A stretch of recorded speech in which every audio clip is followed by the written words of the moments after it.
All right, welcome back. You've probably felt it before, some of us more than others, maybe in a car or on a boat. Motion sickness. It's not fun.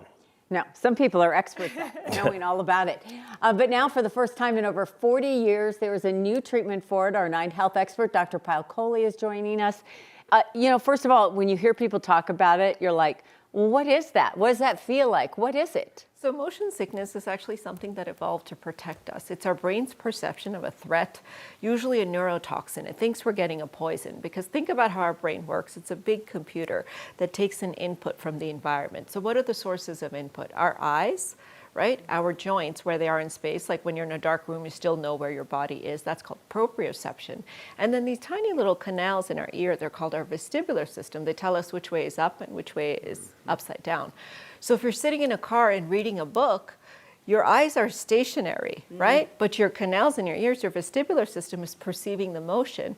So that mismatch creates basically the brain saying, oops, this must be a neurotoxin. Let me trigger a vomiting center in the brain, and let me trigger the gastrointestinal tract as well. Are some people more prone to it than others? There are a lot of risk factors. So genetics is a huge risk factor. It tends to run in families. If you have a history of anxiety, your vomiting center is more sensitive. You're more likely to get motion sickness, migraines. Women are more likely to get motion sickness. And what's interesting is if we've had a long night without rest, we're fatigued or sleep deprived, our motion sensors... Maybe that's why you get it. Because I haven't slept in 20 years? I don't know. Yeah, no, but you know what? Like some people will say, when I sit in the back of the car, or when I sit in the passenger seat, is there a difference between being uncomfortable in a car and actually having motion sickness? Yeah, because sometimes you're just kind of, if I'm reading something, I will go, ugh, my stomach feels weird. So it's a spectrum. And again, it's that how much the volume is turned up on that system. And as we go through our life, that volume on that system actually changes. So kids under 2 are very unlikely, for example, to have motion sickness. It doesn't manifest because their systems aren't developed enough to actually sense that motion. So the highest risk period for kids is between the age of 6 and 12. That's when you're really going to have kids get motion sickness, because their immature vestibular system doesn't know. And then for adults, I don't know how it is for you, Phil, but as we get older, motion sickness tends to go away, and that's because the sensitivity of our system evolves, but we also change our behaviors a little bit. Yeah, I'd say over the last 5 years, I've kind of grown out of it, in part because I traveled so much on planes and cars and whatever. So you get yourself used to it. Yeah, and maybe age too.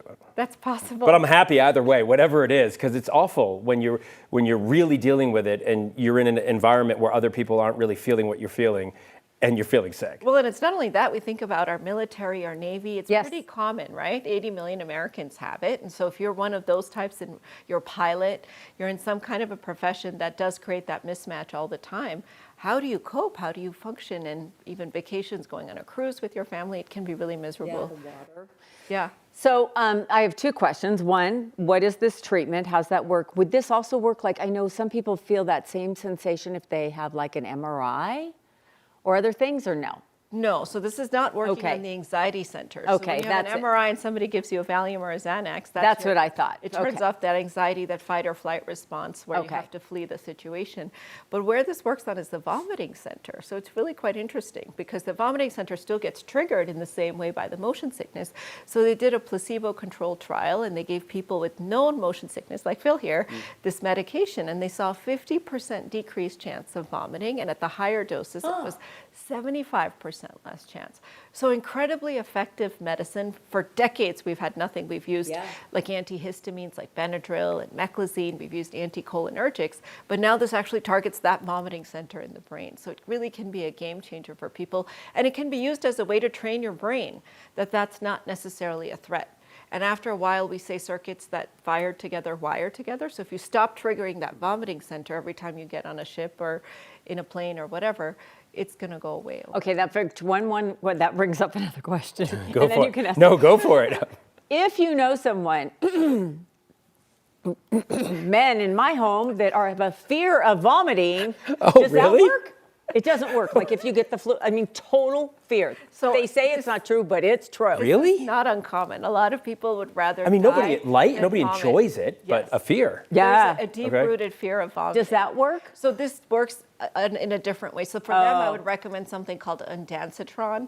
Those are vomiting medications that are what's called antiemetics. They work on the vomiting center, but in a different way, not triggered by motion sickness, but triggered by our amygdala, which is the fear response that triggers the vomiting center to work. But we use these medicines in chemo patients, for example, even sometimes that's true. You preventively. think about that cancer patients. Oh, Do you have someone in your home like that?